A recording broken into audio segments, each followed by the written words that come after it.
Hi there, and welcome to Rewatching VeggieTales. I'm not Bob the Tomato or Larry the Cucumber, and this probably won't answer any of your questions. Unless your question is, who's Billy? Today, I'll be talking about The Toy That Saved Christmas, originally released October 22nd, 1996. As mentioned previously in some of my other videos, this was the very first VeggieTales tape we had growing up. This was my introduction to these characters that I'm still talking about now more than 20 years after my initial introduction. It's also worth noting that this was my first introduction to the series, as it makes my initial reaction to the following episodes that we got notable, because, we open, for the first time, not on the countertop, but on a snowy outdoor scene. We pan inside to see George, our grandpa boy from Rack Shack and Benny, telling an extravagant bedtime story to his granddaughter, Annie. When Annie asks for a Christmas story, George proceeds to tell her the story of Dinkletown, a town that didn't get Christmas, where he used to deliver the mail. The rest of the episode kind of runs with a Princess Bride-esque narration, with Annie occasionally asking questions, cutting back and forth between the story of Dinkletown and the bedroom. As George's storytelling fades into our narrative at hand, the kids of Dinkletown, played by Laura, Lenny, Baby Lou Carrot, Percy and Little P, and of course our favorite veggie kid, Junior Asparagus, all sing a song about not being able to wait for Christmas. It's an aptly named little ditty called Can't Believe It's Christmas. George delivers his package to house number 4, and the kids go inside to unbox it, revealing a Christmas tree. The TV in the room comes on to reveal Nuzzar playing Santa Claus, doing a commercial for a Buzzsaw Louie. Now, what is a Buzzsaw Louie, you may ask? It's a toy that's fun. It's a toy that's cute. It's a toy with a fully functional buzzsaw built into its right arm.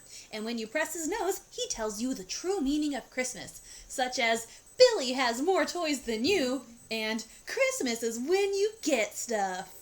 The commercial also notes that delivery is not available in Pugsleyville due to the collapse of the Pugsleyville Bridge. Even though our story takes place in Dinkletown, that's important to remember, so hold on to that. The commercial sends the kids of Dinkletown into a tirade of whining to their parents about needing more toys, including the most iconic exchange in media history. Billy has more toys than me. Who's Billy? I don't know, but he has more toys than me.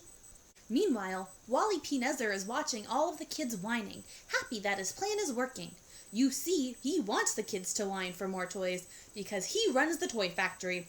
Greedy kids means more business. While Wally P. Nezzer gives his villainous plot exposition to Mr. Lunt, we, the audience, are slapped in the face with the realization that this story canonly takes place in the same universe as Rack Shack and Benny, as Mr. Lunt is playing the same character who apparently did not learn his lesson when Nebby K. Nezzer did, and just jumped ship to go hench for his brother Wally P. instead. George then tells Annie that this might have been the end of the story, if it weren't for one of the toys coming down the assembly line, getting his nose tested by being slapped by the penguins. Wally P. has an army of penguin laborers, by the way, because this one became self-aware, not liking the words that came out of his own noodle. This cognizant Buzzsaw Louie then looks sadly out of his box on a dark factory shelf, singing a sad ballad, knowing that there must be more to Christmas than corporate greed and targeting America's youth. But he doesn't know quite what. Being able to push his box off the shelf, he manages to make a run for it, and makes it out of the factory. Unfortunately, since he'd never been out of his box before, he never heard that old Christmas special adage, "Careful of the icy patch," and he slips and promptly buries himself in the snow. We then cut to our silly song. The song is "Oh Santa," and I literally have nothing to say. This is the top-tier silly song. There is not a silly song that surpasses this. Some match its excellence, but none exceed it. I highly recommend just typing in VeggieTales Oh Santa into that search box up there and watching it on its own with no other context if you have been so unfortunate to have not experienced it yet. We reopen on Bob and Larry, who are, suddenly a part of this story, I guess, sledding with Junior. They end up hitting the boarded remains of the Pugsleyville Bridge. Remember when I said to hold on to that?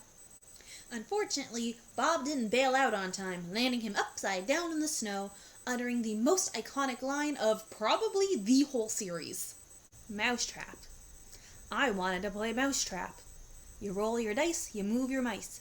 Nobody gets hurt. After picking Bob out of the snow, Junior finds a buried Buzzsaw Louie. They press his nose, and he spews another commercial Christmas false equivalency, and then immediately corrects himself. The kids don't seem to question the talking toy, who tells them that he doesn't know the true meaning of Christmas, but he's gonna find out. Bob even offers to take him to meet George. George reads the kids a passage from the Bible about the Nativity, and the kids are like, "We gotta tell everyone."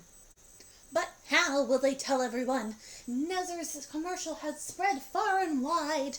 And don't even think about going to Pugsleyville, Larry reminds us. Junior comes up with a plan, but doesn't bother to tell the others. All he says is that they need to break into the toy factory, and the others just blindly follow him, I guess. Once inside, Junior finds the TV station and reveals his plan to make a new commercial to fix the old one. They broadcast Junior and Buzzsaw Louie recounting the Nativity story. Mr. Nezer finds out, threatens them on live TV, and then whoosh, fade to black. We reopen on Bob, Larry, Junior, and Buzzsaw Louie all tied up on a sled about to be sent down a delivery chute. Seeing the boys all tied up at the threat of a Nezer makes me think this really must be a family trait. Nezer starts listing off all the places he could send them off to, giving us the first time Bumbleberg is ever mentioned in the series. But of course, Larry reminds him to just not send them to Pugsleyville. The bridge is out.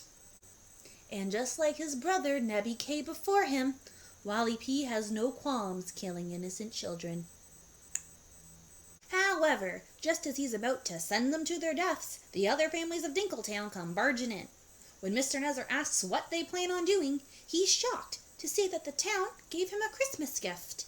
In an even quicker reform than his brother, Wally P admits that they never got gifts growing up, as they were too poor, and this teddy bear the town gave him was his first.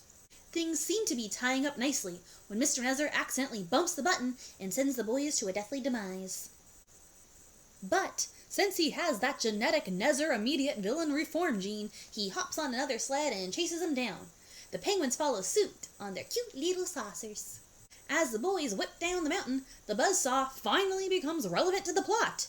Buzzsaw Louie uses it to undo the ropes and then reties them, creating like a lasso, which they attach to a tree, pulling themselves to safety. Unfortunately, Nezer is not so lucky. He whips past the sign to his presumed demise. But thinking quickly, Buzzsaw Louie hitches a ride with one of the penguins, using his buzzsaw as a motor, and they catch up just in time to form a penguin chain, and holds Nezer with one penguin dangling his little penguin toesies off the bridge. George recounts getting them down, and in the epilogue, we find out that Louie still lives in Dinkletown, and now he makes furniture. This episode is very near and dear to my heart, and honestly, it still holds up pretty well. It has an incredibly 90s vibe to it, from the animation to the way the kids all jump from house to house and then go sledding and then to visit the mailman. It's not something you'd really be able to make now just with how times have changed. It does provide a particular warmth of nostalgia for those of us who did grow up in that or previous eras. If you're looking for a cheesy's 90s special to watch this holiday season, this is a great pick. It's a shining example of what the best of VeggieTales was in the 90s. Can't believe it's Christmas? Absolutely slaps. And it has the added bonus of only telling the nativity story in terms of scripture. So non-Christians won't feel nearly as isolated as the episodes prior, since a lot of other Christmas specials already touch on the holiday's religious roots.